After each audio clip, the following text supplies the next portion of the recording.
Alright, let's be real. If you've been playing Mecharashi for more than 5 minutes, you already know this game is all about the pilots. Sure, the mechs look cool and the tactics are fun, but let's not kid ourselves. Who you roll for can make or break your squad, and with new banners dropping every other week, it's easy to feel overwhelmed. That's why we're here, to break it all down and help you focus your pulls on the absolute best pilots in the game. In this video, we're diving into the ultimate Mecharashi Pilots Tier List. We'll talk about which characters dominate the meta, which ones are worth skipping, and who might surprise you if built right. Whether you're a fresh recruit or a seasoned commander, this guide is going to save your resources and your sanity. Let's jump in and make sure your next roll is a smart one. I'm quickly moving on to the video and I'm ranking pilots in Mecharashi. Before we start, if you enjoy these types of tier list videos, don't forget to like the video and subscribe. Enjoy watching. My friends, only 0.1% of viewers subscribe. If you like this type of content, please do not forget to subscribe to the channel. Thank you in advance for your support. The pilots in this tier are in order from top left to bottom right. Arnold, Bella, Hawkwood, Lucia, and Raven. Let's be honest, when you're building your dream team in Mecharashi, there are some pilots that feel more like budget interns than elite mech warriors. Welcome to the "Why are you even here?" section of the tier list. Yes, it's time for the D tier pilots. These are the folks you pick when you want to challenge yourself, or accidentally clicked the wrong pilot. Let's dive in and break down this league of lovable underachievers. Let's kick things off with Arnold, a guardian who tries his best. He debuffs enemies, guards allies, and even blocks abilities from being used. Sounds solid on paper, right? Well, the problem is that Arnold isn't nearly as tanky as other guardians. Imagine bringing a foam shield to a laser battle. That's kind of what it feels like using Arnold in higher tier PvP matches. He's like that guy in your team project who does something, but nobody's really sure what. His best synergy comes from the strategic technology known as DS, which gives him a bit more usefulness, a bit. Next up is Bella, our sneaky little sniper. She spends most of her time in stealth, which sounds super cool, until she gets absolutely wrecked by any melee unit with decent mobility. When she does pop out of hiding, she can hit enemies with a 100% critical hit, but she really needs a mountain of resources to shine. Honestly, she's more high maintenance than a mech running on Wi-Fi. If you're a diehard Bella fan, pair her with Glacier as your strategic technology. It gives her a bit more of that shadowy flair she so desperately needs. Let's talk Hawkwood, the fighter who seems like he skipped leg day and brain day. He can chase down enemies for retaliation attacks, which is fun, until you realize his abilities and total damage per second are basically background noise. He does have some utility with stuns and debuffs, but let's be real, there are at least a dozen better fighters out there doing his job and doing it better. If you absolutely insist on using Hawkwood, pair him with Dire's strategic technology to give him a little more bite. Still, you're probably better off giving him a motivational speech and sending him home. Now let's meet Lucia, the tactician who looks terrifying on paper. She deals a high percentage of HP damage in an area of effect, and that makes her sound like a boss killer, right? And she can be, if you have the patience and resources to invest. But even then, her performance feels too narrow. She's like a super specific tool you use once and then forget in the garage. She excels against stationary bosses and clumped mobs, but in more versatile scenarios, others outperform her easily. Her best pairing is with Arca's strategic technology, which brings out the best of her bursty AoE chaos. And then there's Raven. Oh, Raven, another fighter, but this one's specialty is making enemies pay more action points to move or attack. Which sounds neat until you realize his own damage is laughable, and he falls apart if enemies aren't conveniently clumped together. He's kind of like that guy in Dodgeball who only shines if everyone's within arm's reach. And let's face it, that rarely happens. For what it's worth, he works best when paired with Heracles' strategic technology. But even then, he's still, well, Raven. To sum up, Arnold is your underperforming guardian with a decent utility kit, but a foam armor set. He's the "you tried" sticker in guardian form. Paired with Diaz, he'll at least give you some peace of mind before getting flattened. Bella, on the other hand, is that cool mysterious sniper girl who'd be amazing in an anime, but gets absolutely demolished by any fighter who can close the distance. She's best used with Glacier to maximize her stealthy damage, but only if you're ready to invest like you're building a startup. Hawkwood looks tough, acts tough, but ends up being more bark than bite. Unless you're committed to making him work with Diaz, he's just extra weight on your team's damage chart. Lucia is the high-risk, situationally high-reward queen of AoE. She's amazing against non-moving targets, which sounds cool until you realize everything in this game moves. Arcus gives her a leg up, but not enough to climb out of D tier. And Raven, bless his heart, just wants to slow everyone down. Problem is, in a game where speed and burst rule the meta, Raven's tax collector strategy is more of an annoyance than a win condition. Pair him with Heracles if you want to make his gimmick slightly more bearable. So if you're planning to climb the leaderboards in Mecharashi, maybe keep these folks in the back of your hangar, or use them when you're feeling it chaotic, or generous, or bored. Just don't say we didn't warn you. The pilots in this tier are, in order from top left to bottom right, Rebecca, Gareth, Mary, Cicero, Fenrir, Harvey, and Anna. Alright, now that we've climbed out of D tier purgatory, it's time to move into the slightly more competent, you might actually get something done group, C tier pilots. These folks aren't hopeless, but they're not carrying your team either. Think of them as the dependable side characters in your mecha anime. Solid, occasionally surprising, but never the star. Let's meet our mid-tier misfits. First up is Rebecca, a raider with a very specific set of skills. She can block enemy retaliation attacks, which is absolutely overpowered when you're dealing with bosses that love to punish your every move. Plus, she hits hard and doesn't miss often. The catch? She demands a hefty investment for an A-grade pilot. She's like that high-maintenance sports car. You'll love the performance, but only if you're ready to pour in the time and resources. Her best partner in crime is the strategic technology Glacier, which amps up her already potent boss-slaying potential. Gareth, the machinist with a heart of gold and a toolkit full of nanobots, brings decent healing and buffs to the party. He's also one of the few A-grade pilots who can restore action points to allies in a wide area, which is super handy in drawn-out fights. Unfortunately, when you stack him up against S-grade supports, Gareth starts to look a bit like the backup medic. Still, he gets the job done, especially when paired with Blazer strategic technology, which gives his support abilities a much-needed punch. Next we have Mary, another raider who plays a very interesting support DPS hybrid role. She can transfer buffs to other allies, restore action points, and boost your team every time she lands a link attack. Sounds amazing, right? Well, it is, if you've got the investment to match. Otherwise, she ends up as a janky buffer who gets outclassed by nearly every S-grade option out there. Pair her with XR strategic technology to get the most out of her synergy-based toolkit. She's a team player, but not the MVP. Cicero steps in as a tactician with a love for long-range firepower. He's got both rocket and missile launchers and can lay down sustained damage like a machine, because he kind of is one. Against waves of enemies or long fights, he shines, but again, he just can't stand up to the sheer burst and utility of the top-tier tacticians. He's like the background sniper in a big battle. Useful, but you won't see him in the highlight reel.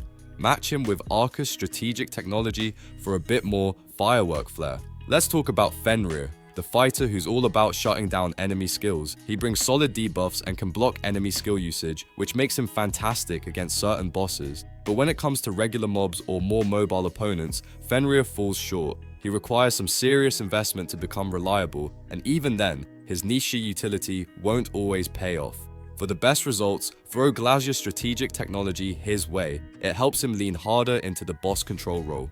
Harvey, our next raider, is all about firepower. He switches between shotguns and the machine guns like he's in an action movie montage, and he can pump out respectable DPS without needing too much from you in terms of upgrades. The problem? There are just so many other A-grade and S-grade DPS pilots who do it better, flashier, and more efficiently. Harvey is the dependable lunchbox you bring to work. Not flashy, but it gets the job done. He works best with XR strategic technology to keep that damage output flowing. Let's not forget Anna, a guardian who's actually not bad, as long as you keep her in PvP. She has great self-sustained defensive buffs and doesn't need a crazy amount of resources to get going. The flip side, her performance in PvE is so poor, it's like she forgot how to fight mobs. If you're building a PvP squad on a budget, Anna's not a bad choice. Just pair her with Gillisray's strategic technology to keep her tanky and annoying for your opponents. Let's loop back for a moment and appreciate Rebecca again. Blocking retaliation in this game is huge, and when that's paired with her naturally high hit rate, she becomes a boss killer that punches above her tier if you feed her enough upgrades. She's high risk, high reward, and kind of like your favorite glass cannon with attitude. Gareth, meanwhile, is that support you bring when you can't afford an S-grade, but still want someone who actually helps. He's got that nice mix of healing, buffing, and AP restoring that makes him a great filler support. Just don't expect him to carry in an emergency. Mary is great on paper. She's like the cheerleader who also throws punches. but she doesn't quite hit the mark unless you heavily invest. Use her if you love synergy plays and want a more interactive support option. Cicero is probably the most straightforward among the C tier gang. Just point him at something far away and let him launch explosives. He's good at it. Just don't expect him to do anything fancy. Fenrir is niche but fun. He's the I hate that boss, I'm bringing Fenrir option. Just don't ask him to deal with hordes of fast enemies. He's not built for that. Harvey brings steady DPS with almost no fuss. He doesn't need love, just someone to point him in the right direction and say, go. For a budget damage dealer, he's a solid pick, just not spectacular. And Anna rounds out this tier as the PvP specialized guardian who won't waste your resources if you keep her in her lane. Solid, dependable, and surprisingly sticky, she's the PvP tank you didn't know you needed until you do. So there you have it. C tier in Mecharashi is full of almost greats, solid backups, and niche specialists. They might not be winning tournaments, but with the right setup and expectations, they can still pull their weight. Just maybe don't put them all in the same team. The pilots in this tier are, in order from top left to bottom right, Yevgeny, Natalia, Diraka, Catherine, Emily, Allison, and Dana. The B tier pilots, the solid middle class of Mecharashi. These are the folks who show up to work, get the job done, and might even surprise you once in a while with a promotion-worthy performance. They're not flashy, and they won't carry your team solo, but they won't embarrass you either. They're like the I don't need to be the best, I just need to be reliable crew. Let's roll through these dependable underdogs and see what makes each of them tick.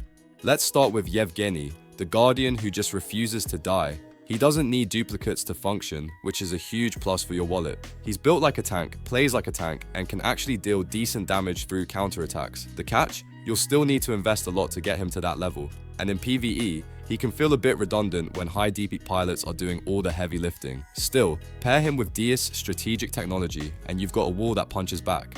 Next up is Natalia, the sniper with the big gun and even bigger attitude. Like Yevgeny, she doesn't rely on duplicates, and once she sets up her rack system, her range and damage go through the roof. She's particularly good at targeting and destroying body parts, useful against bosses with annoying mechanics, but outside of that role, she's less versatile than her S-grade cousins. Match her with Bluebird strategic technology to amplify her surgical precision. Now, meet Diraka, the other guardian you'll want if you love PvP. She not only guards allies from retaliation attacks, but also restores her own HP based on the damage she deals. Basically, she's a frontline nightmare, especially for teams relying on counter-heavy strategies. In PvE though, DPS and healing combos tend to outshine her, and like others in B tier, she needs heavy investment to pop off. She pairs best with Gilles Reyes' strategic technology, which complements her bruiser playstyle perfectly.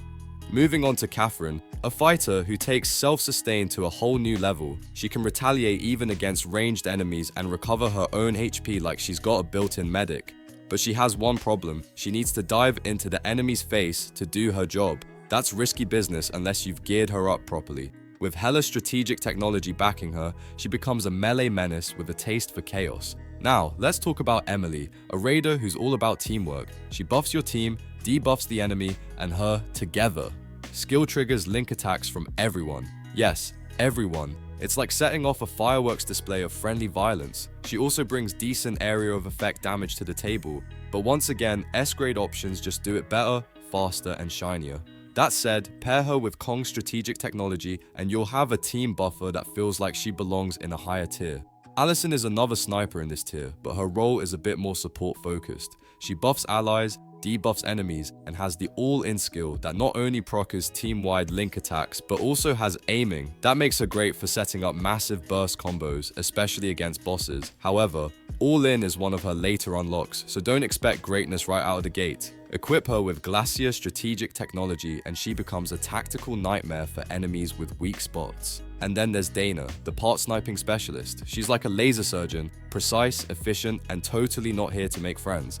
Dana excels at dismantling enemy mechs piece by piece, and she can even ignore shields when targeting guardians. But like many snipers in B tier, she's held back by the sheer power of higher grade options. Still, with Bluebird strategic technology, she becomes a precision instrument of mech disassembly. Let's circle back and appreciate Yevgeny again. He's the guardian that just keeps going, shrugging off hits while defending your squishier allies.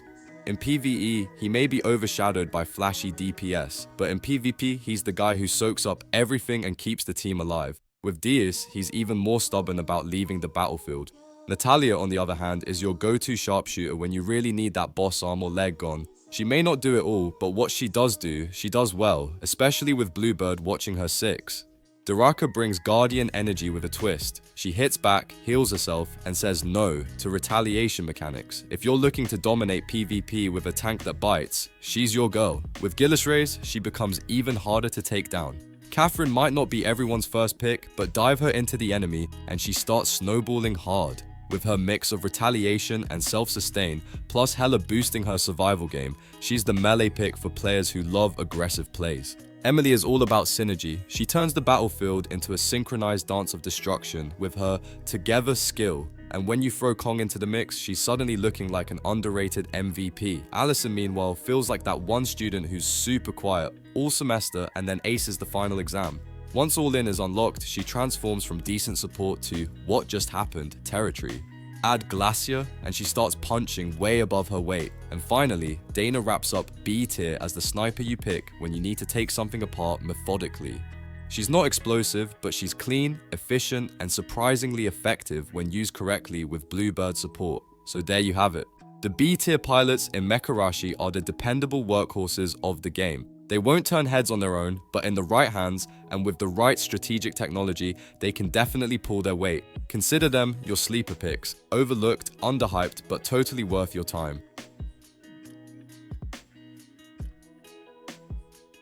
The pilots in this tier are, in order from top left to bottom right, Naomi, Gumusie, Seven, Shawnee, Winston, Grant, and Kaiden. Ah yes, a tier pilots, the Goldilocks zone of Mecharashi. These are the characters who don't need a spotlight to shine. They just show up, do work, and quietly carry your squad through thick and thin. They might not have the flashy power spikes of S tiers, but don't let that fool you. These pilots are the foundation of many winning strategies. They're reliable, versatile, and in the right hands, downright terrifying.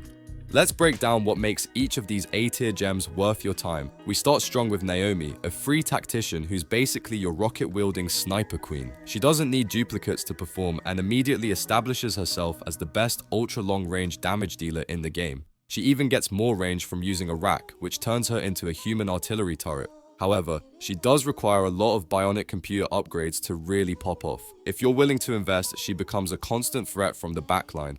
Pair her with Arca's strategic technology and watch enemies disappear before they even get close. Next up is Gumusie, a fighter who's as fun to use as she is hard to say. She's the queen of crowd control, with skills and passive abilities that can debuff and immobilize multiple enemies at once. She's fast, disruptive, and weirdly agile for a pilot who relies on heavy strategic technology. She does need a hefty investment to become top tier, but once she's online, she turns every brawl into her own personal playground. Equip her with Heracles to fully unleash her chaos potential. Now let's talk Seven, the machinist with a soft heart and a killer bot. She doesn't need duplicates to function and brings massive value to your team through wide-range healing, debuff cleansing, and even a summoned support bot that boosts her utility even more. She's basically your team's mom, but with missiles. Melissa might be the easier to manage alternative, but Seven's ceiling is much higher if you like to micro.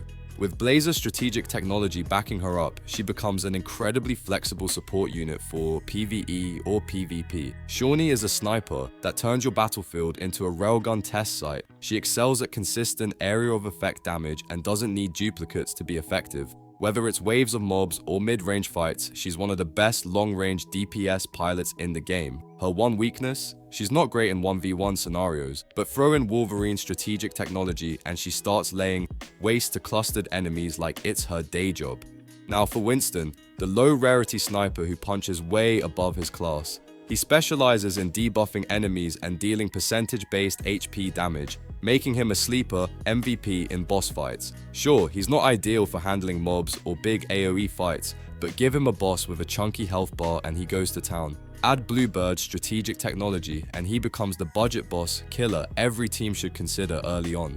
Let's not overlook Grant, a machinist who blurs the line between damage dealer and support. His abilities and link attacks deal solid damage, but his real value comes from his single target healing. He's perfect for keeping one key ally alive through high-pressure fights. While he doesn't quite match up to the S-grade supports in terms of coverage, Blazer's strategic technology boosts his utility and helps him find a niche on more focused teams. And finally, Kaiden, the beginner fighter that becomes your best friend in early to mid-game. He's fast, aggressive, and great at part breaking, which makes him a strong frontline threat.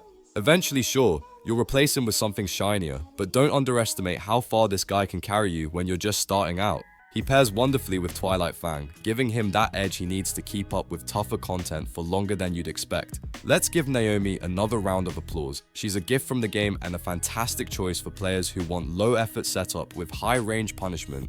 Just invest in those upgrades and let Arcus turn her into a rocket artillery queen.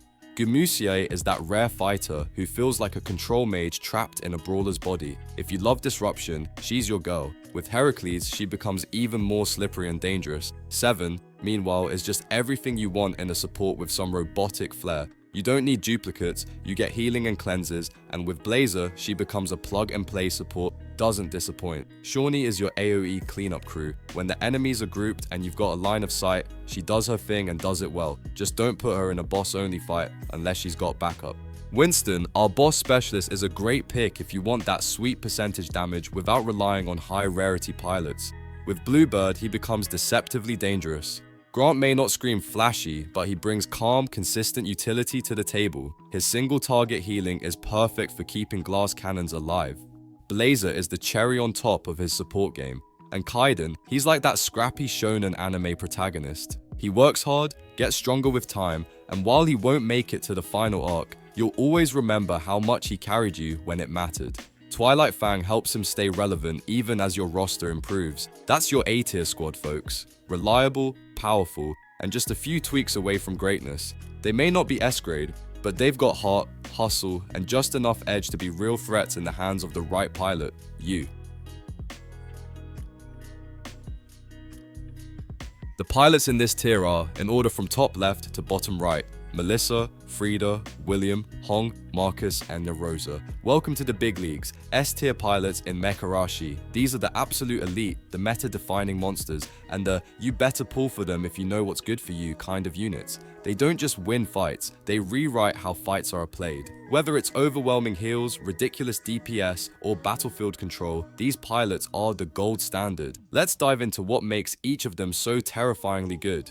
Let's begin with Melissa, hands down the best healer / support pilot in the entire game. She's not just good, she's game-changing. Her passive and active healing abilities are absolutely busted, capable of topping up your entire squad in seconds. She also cleanses debuffs and tosses out team-wide buffs like she's handing out candy. Whether you're dealing with AoE heavy bosses or attrition battles in PvP, Melissa is the backbone of every serious team. Pair her with Blazer's strategic technology and she basically turns into a one-woman hospital. Now let's talk Frida, the close-range raider who laughs in the face of death. She's all about re-attack, and not just one or two, we're talking spammable re-attacks. She disables enemy guard, applies vicious debuffs, and her ability to activate guts means she can stay alive with just 1 HP in her arms and still blast away with her shotguns like nothing happened. Give her Glacier strategic technology and you've got a walking blender made of gunfire and stubbornness. Enter William, the battlefield tactician with a shotgun and a plan. His rack stance allows him to dominate wide zones with link attacks and increase damage,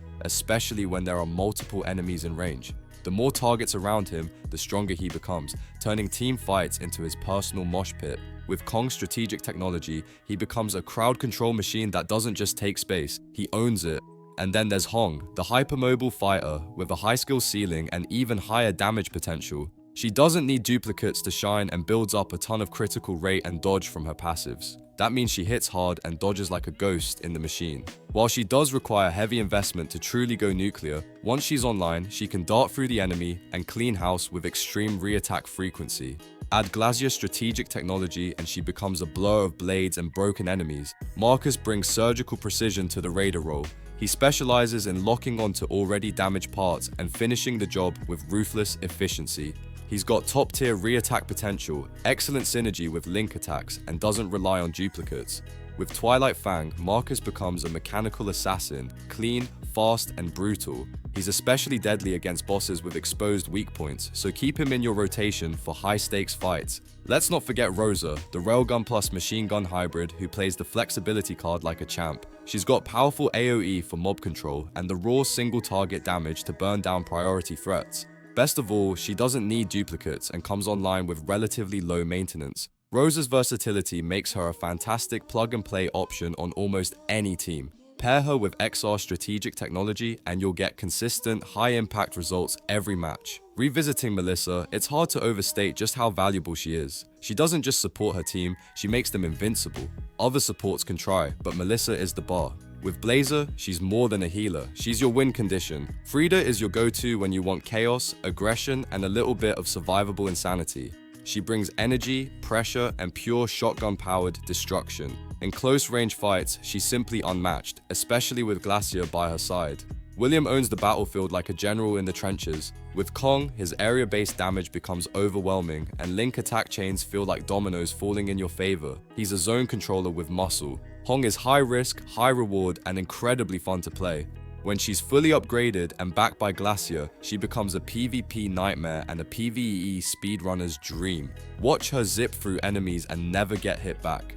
Marcus is less flashy, but dangerously efficient. If your strategy is find the weakness and finish it, Marcus is your guy. With Twilight Fang, he becomes a tactical nuke in pilot form, precise and relentless. And Rosa is the all-rounder you bring when you want consistent, reliable, and hard-hitting damage across the board. She doesn't need gimmicks, she's just good. With XR, she becomes even better, adapting to every fight with ease. There you have it. S-tier pilots in Mecharashi are the best of the best. The pilots who make good teams great and great teams unstoppable. If you've got any of these on your roster, you're sitting on a gold mine, so suit them up, power them up, and go break the game. The video ends here. See you in another video. Don't forget to subscribe.